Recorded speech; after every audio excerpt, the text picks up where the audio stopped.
अगर आप पोर्चुगल आने का सोच रहे हैं और आपको जानना है कि यहाँ रहने खाने का खर्चा कितना होता है, तो ये वीडियो आपके लिए है।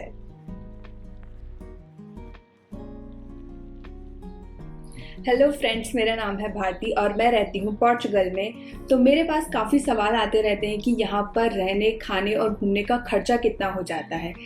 तो मैंने अपने एक वीडियो में बताया था, भारत एंड जर्मनी के साथ जो वीडियो बनाया था उसमें बताया था कि पोर्चुगल में ये चीज़ें काफ़ी सस्ती हैं, रहना खाना और घूमना, क्योंकि यहाँ की सैलरी भी और यूरोपियन कंट्रीज़ के मुकाबले कम है। लेकिन अगर आप कंपेयर करना चाहते हैं किसी और कंट्रीज से यहाँ का रहना, तो ये वीडियो आपके लिए काफ़ी यूज़फुल हो सकता है। तो चलिए शुरू करते हैं। तो शुरू करते हैं हाउस रेंट से। मैं रहती हूँ पोर्टो में, तो मैं आपको बताऊंगी पोर्टो लिस्बन के हाउस रेंट के बारे में। और अगर आप आउटस्कर्ट्स में रहते हैं तो आपके लिए वो थोड़ा सस्ता हो सकता है। जैसा कि आप स्क्रीन पर देख सकते हैं, अगर आप लिस्बन में रह रहे हैं, आप स्टूडेंट हैं या बैचलर हैं, आप जॉब कर रहे हैं और आप शेयरिंग रूम में रह सकते हैं, तो आपके लिए रेंट होगा 200 से 500 यूरोस। अगर आप T0 में रह रहे हैं अकेले या छोटी फैमिली के साथ में, तो आपके लिए रेंट होगा 500 टू 1500 यूरोस। और T1 रूम के लिए होगा 550 टू 2000 यूरोस।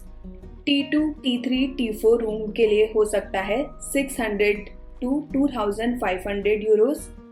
और अगर हम पोर्टो में देखें प्राइसेस, तो शेयरिंग रूम का हो सकता है 170 यूरोस से 350 यूरोस।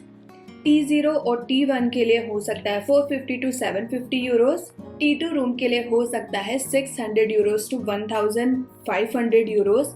T3, T4 रूम्स के लिए हो सकता है 700 यूरोस टू 2500 यूरोस। तो हम अब बिजली बिल, पानी का बिल और गैस के बिल के बारे में देख लेते हैं। तो इलेक्ट्रिसिटी यहाँ पर प्राइवेट कंपनीज प्रोवाइड करती है, इसलिए वो थोड़ी एक्सपेंसिव है। तो जैसा कि आप स्क्रीन पर देख पा रहे हैं, यहाँ पर कुछ कंपनीज हैं जैसे इबेरबोला, गोल्डन एनर्जी, EDP, एंडेसा, इनेट, और आप इनकी प्राइस भी देख पा रहे हैं इनके साथ में। अगर आपको और डिटेल में देखना है तो आप इनकी वेबसाइट पर जाकर भी चेक कर सकते हैं। अब हम गैस के बिल के बारे में बात करते हैं। तो गैस का बिल डिपेंड करता है दो चीज़ों पर। आपके पास है गैस स्टोव या फिर आपके पास है इलेक्ट्रिक स्टोव। अगर आपके पास है गैस स्टोव, तो डिपेंड करता है कि कितनी बड़ी फैमिली है और आप घर पर खाना बनाते हैं या बाहर खाते हैं, वो सब चीज़ों पर डिपेंड करता है। लेकिन अगर आप गैस खरीदते हैं तो वो लगभग 2-3 महीने तक चल जाता है गैस सिलेंडर, और उसका प्राइस होता है 25 यूरो से 30 यूरोस। और अगर आपके पास है इलेक्ट्रिक स्टोव, तो उसका बिल जो होता है आपके इलेक्ट्रिसिटी बिल में ऐड हो जाता है। और पानी बिजली जितना महंगा नहीं है, तो एक फैमिली का मंथली बिल लगभग 20 से 40 यूरो हो सकता है, और बाकी डिपेंड करता है आपके यूसेज पे। अब हम इंटरनेट कनेक्शन के बारे में बात कर लेते हैं। तो यहाँ पर कुछ सर्विस प्रोवाइडर हैं जैसे नॉश, वोडाफोन और मेयो। नॉश वोडाफोन और मेयो के मुकाबले सस्ता है, लेकिन वोडाफोन और मेयो स्पीड के मामले में ज़्यादा अच्छे हैं। तो नॉश का जो स्टार्टिंग प्लान है वो है 200 Mbps का, और आपको पे करने होंगे 29 यूरोस पर मंथ। जबकि वोडाफोन का जो प्लान है उसमें आपको पे करने होंगे 30 यूरोस और पर मंथ होगा 100 Mbps। और मेयो का भी कुछ ऐसा ही है, 28 यूरोस 100 Mbps पर मंथ। और अगर आप सिम कार्ड्स के बारे में बात करें, तो सिम कार्ड्स में आपके लिए अगर इंडिया कॉलिंग करनी है तो आपके पास बेस्ट ऑप्शन हो सकता है लाइका का। और अगर आपको लोकल कॉलिंग करना है तो उसके लिए हो सकता है WTF, मोश और वोडाफोन। और अगर आपकी उम्र 25 साल से कम है तो ये सारे सर्विस प्रोवाइडर बहुत अच्छे ऑफर्स देते हैं उनके लिए। ग्रॉसरीज। तो अब बात करते हैं खाने के खर्चे के बारे में। तो मैं अपने वीडियो बना चुकी हूँ सुपरमार्केट में और इंडियन स्टोर के प्राइसेस को लेकर के, तो वो आप चेक कर सकते हैं जा कर के।